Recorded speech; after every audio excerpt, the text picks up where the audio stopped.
உங்கள் வீட்டில் வஞ்சர மீன் வாங்கினாலே வறுத்து வச்சாலே போதும், குழம்புக்கெலாம் இது செட் ஆகாதுன்னு சொல்கிறவங்களுக்கு தேன் மாதிரி வஞ்சர மீன் குழம்பு இப்படி ஒரு தடவை செஞ்சு கொடுத்து பாருங்கள். ஒரு புடி பிடிப்பாங்க.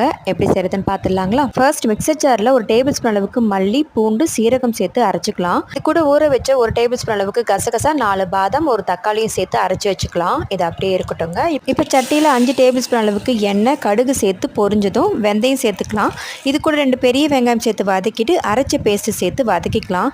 இதில் எண்ணெய் பிரிஞ்சதும் காரத்துக்கு 3 டேபிள் ஸ்பூன் குழம்பு மிளகாய்த்தூள், 1 டேபிள் ஸ்பூன் உப்பு, மல்லித்தூள் சேர்த்து வதக்கி எண்ணெய் பிரிஞ்சதும் 1 கப் அளவுக்கு திக்கான புளிக்கரைசல் சேர்த்து ஒரு 5 நிமிஷம் நல்லா கொதிக்க விட்டுடலாம். இப்போ க்ளீன் பண்ணி வச்சிருந்த வஞ்சிர மீன் இதில் சேர்த்துக்கலாங்க. மீன் சேர்த்துட்டு ஒரு 2 நிமிஷம் கழிச்சு ஸ்டவ் ஆஃப் பண்ணிக்கலாம். கூடவே கொத்தமல்லியும் சேர்த்துக்கலாம். இந்த குழம்புல வேக வச்ச முட்டையும் சேர்த்துட்டு சூடான சாதத்தில் இந்த வஞ்சிர மீன் குழம்பு கஞ்சித்தனம் இல்லாமல் 2-3 கரண்டி சேர்த்து ஊற்றிட்டு மொறு மொறுன்னு இந்த வஞ்சிர மீன் வறுவலோடு சேர்த்து சாப்பிட்டு பாருங்கள். டேஸ்ட் பிடிச்சிருந்தா லைக் பண்ணுங்கள்.